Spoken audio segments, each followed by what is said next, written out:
Biggest and powerful mythical snakes. दोस्तों, जब बात सांपों की आती है तब इस दुनिया में उनका वजूद आज से ही नहीं बल्कि हजारों सालों से है। और शायद यही कारण है कि दुनिया भर में मौजूद पौराणिक कथाओं में हमें सांपों का विवरण जरूर मिलता है। वैसे आज हम जिन सांपों को देखते हैं वो अपने जहर से भले ही हमें डरा दें, पर उनके आकार से हम जरा भी भयभीत नहीं होते। लेकिन प्राचीन समय में दुनिया में कुछ ऐसे सांप रहा करते थे जो जहरीले तो थे ही, साथ ही उनका आकार भी इतना बड़ा था कि उनके बारे में जानकर आपके होश उड़ जाएंगे। नंबर 7, वासुकी।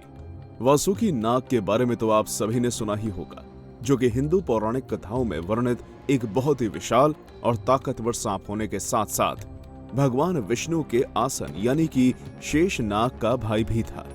दोस्तों, नागों के दूसरे राजा वासुकी का इलाका कैलाश पर्वत के आसपास का क्षेत्र था। और अगर वही पुराणों में देखें तो वासुकी नाग बहुत ही विशाल और लंबे शरीर वाले माने जाते थे।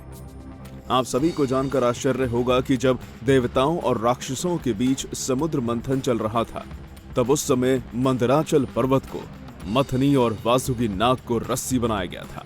साथ ही त्रिपुरदाह के दौरान वासुकी ही भगवान शिव के धनुष की डोर बने थे। जहां एक तरह वासुकी का भाई शेषनाग त्रिदेव में श्रेष्ठ भगवान विष्णु का आसन था, तो वहीं वासुकी भी भगवान शिव का सेवक था।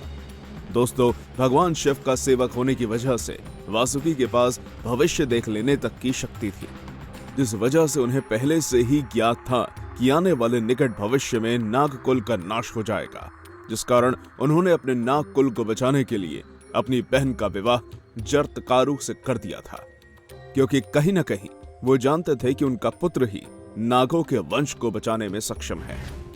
Number 6, Apophis.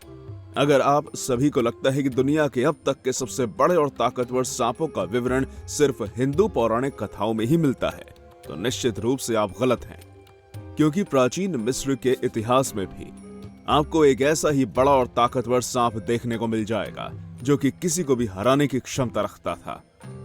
उस सांप का नाम था एपोफिस, जिसे प्राचीन मिस्र में एपैप जैसे और भी बहुत से नामों से जाना जाता था।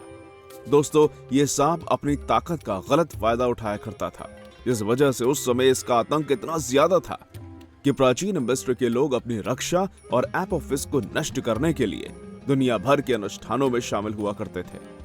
हालांकि अगर आप सोच रहे हैं कि एपोफिस को कोई नहीं हरा सकता था, तो निश्चित ही आप गलत हैं, क्योंकि बड़े आकार और ज्यादा ताकत के बावजूद भी the Egyptian book of the dead के स्पेल 17 के अनुसार मिस्र की महान बिल्ली माऊ द्वारा एपोफिस को चाकुओं से मार दिया जाता है, क्योंकि वो बिल्ली सूर्य देवता का एक अवतार होती है और ऐसा करके उसने जीवन के वृक्ष की रक्षा की थी, जिसमें अनंत जीवन और दिव्य ज्ञान के रहस्य थे। नंबर 5, आदिशेष। आदिशेष के बारे में तो आप सभी बहुत ही अच्छे से जानते होंगे, जो कि पौराणिक हिंदू कथाओं में वर्णित एक ऐसा सांप है जिसे हरा पाना किसी दूसरे सांपों के बस की बात नहीं थी। दोस्तों, आदिशेष को शेष नाग के नाम से भी जाना जाता है, जिन्हें भगवान ब्रह्मा ने वरदान देकर पाताल लोक का राजा बना दिया था। पर क्योंकि वो राजा बनने में खुश नहीं थे, इसलिए उन्होंने राजा का पद छोड़ दिया था, जिसके बाद उनके छोटे भाई वासुकी को पाताल लोक का राजा बना दिया गया था।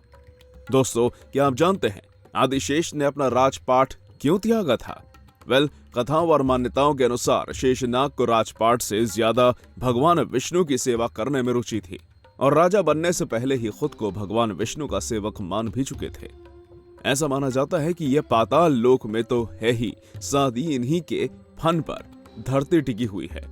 भगवान विष्णु भी इन्हीं के ऊपर विश्राम करते हैं और ऐसी मान्यता है कि शेष नाग के 1000 मस्तक हैं और इनका कहीं भी अंत नहीं है, इसलिए इन्हें अनंत भी कहा जाता है। अब अगर आप सोच रहे हैं कि पौराणिक काल में धरती पर शेषनाग किस जगह रहा करते थे, तो जान लीजिए कि कश्मीर का अनंत नाग शेषनाग का ही प्रमुख निवास स्थान था, जिस वजह से आज भी कश्मीर की ज्यादातर हिंदू जनसंख्या इनकी पूजा करती है। नंबर 4, जोरमुंगंद। दोस्तों, प्राचीन मिस्र और हिंदू पौराणिक कथाओं में वर्णित सांपों के बाद अब अगर नॉर्थ पौराणिक कथाओं की बात की जाए तो जोरमुंगंद उनमें वर्णित एक बहुत ही बड़ा और खतरनाक सांप है, जो कि आकार में इतना ज्यादा बड़ा था कि वो अपने आकार से पूरी की पूरी पृथ्वी को भी घेर सकता था। और यही कारण था कि इस सांप को विश्वनाग का नाम मिला था। ये एक समुद्री नाग था जो लोकी और दानव अंगरबोसा की मध्य संतान था। इन कथाओं के अनुसार ओडिन ने लोकी के 3 बच्चों को पहले अपना लिया था और उनमें से एक यानी कि जोर्मुंगंद को उस समुद्र में फेंक दिया था जो कि मिडगार्ड को घेरता था। शायद ही आपको इस बारे में जानकारी हो कि समुद्र में फेंके जाने के बाद यह सांप अचानक इतना ज्यादा बड़ा हो गया था कि यह पृथ्वी को घेरने और अपनी पूंछ को पकड़ने में सक्षम हो गया। वैसे तो यह बड़ा सा सांप किसी को नुकसान नहीं पहुंचाता था, पर थॉर को अपने सामने देखते ही ये अपना आपा खो देता था, क्योंकि इसकी थॉर से बहुत ही ज्यादा दुश्मनी थी और ये उसे बिल्कुल भी पसंद नहीं करता था। Number 3, Python. दोस्तों, पाइथन सांप के बारे में तो आप सभी जानते होंगे, पर जिस पाइथन की बात यहाँ हो रही है वो कोई साधारण सांप नहीं था, बल्कि ग्रीक पौराणिक कथाओं में वर्णित एक बहुत ही बड़ा मॉन्स्ट्रस सांप था, जो कि पृथ्वी द्वारा डेल्फोर्ट के पवित्र दैवज्ञ की रक्षा के लिए स्थापित किया गया था।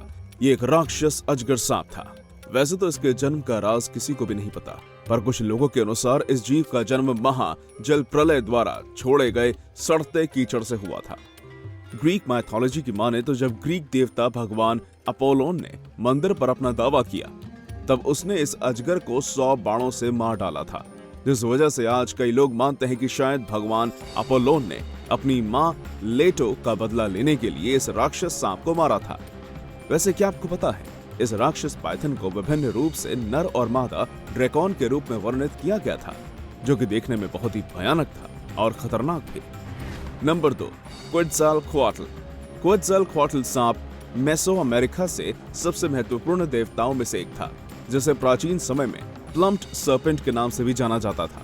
प्राचीन अमेरिकी लेखों की माने तो इस सांप का आकार बहुत ही ज्यादा बड़ा था, साथ ही देखने में किसी पक्षी या रैटल स्नेक का मिश्रण था, यानी कि यह आधा पक्षी और आधा सांप था। वैसे क्या आपको पता है, मध्य मेक्सिको में इस बड़े से सांप को 1200 के आसपास से ही पुजारियों और व्यापारियों का संरक्षक देवता माना जाता था। साथ ही इसे शिक्षा, विज्ञान, कृषि, शिल्प और कला के देवता के रूप में पूजा जाता था, क्योंकि बहुत से लोगों का मानना था कि यह सांप जीसस का ही अवतार है, जिस वजह से लोग इसे पूजते हैं।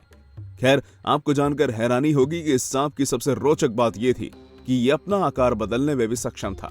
साथ ही ये अपने मन मुताबिक अपना रूप भी बदल सकता था, जो साबित करता है कि ये न सिर्फ एक बड़ा सांप था, बल्कि एक बहुत ही ताकतवर भी था, जिसे हरा पाना बेहद मुश्किल था। नंबर 1, कालिया। दोस्तों, अगर आपको हिंदू पौराणिक कथाओं का जरा सा भी ज्ञान है या फिर आपने श्री कृष्ण की लीलाओं के बारे में सुन रखा है, तब आपको उसमें वर्णित कालिया के बारे में तो जरूर मालूम होगा, जो कि इतना ज्यादा विशाल और ताकतवर था कि श्री कृष्ण के सिवाय कोई भी उसका सामना करने में सक्षम नहीं था। हिंदू कथाओं के अनुसार कालिया नाग कद्रु का पुत्र और पन्नग जाति का नागराज था, जो पहले कभी रमण द्वीप पर निवास किया करता था, पर क्योंकि उसकी दुश्मनी पक्षीराज गरुण से हो गई थी, इसलिए वो यमुना नदी के कुंड में आकर रहने लगा था। ऐसा माना जाता है कि जब कालिया गरुण से बचने के लिए नंदगांव के पास यमुना में आकर छिप गया था, तब उसके विष के प्रभाव से यमुना का पानी विषैला हो गया था, जिसे पीने के बाद नंदगांव के बहुत से गाय बैल मरने लगे थे।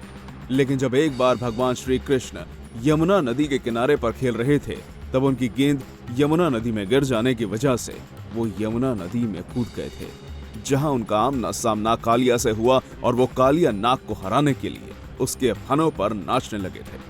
वैसे इतना तो आप सभी को पता होगा कि कालिया नाग का एक नहीं बल्कि 7 फन थे, जिन पर श्री कृष्ण ने नृत्य किया था।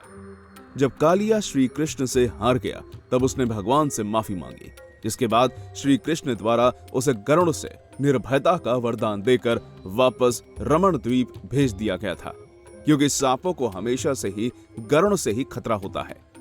तो दोस्तों, ये थी हमारी एक और इंटरेस्टिंग वीडियो। अगर पसंद आई हो तो इसे लाइक करें और हाँ, जाते जाते चैनल को सब्सक्राइब जरूर कर दीजिएगा। धन्यवाद।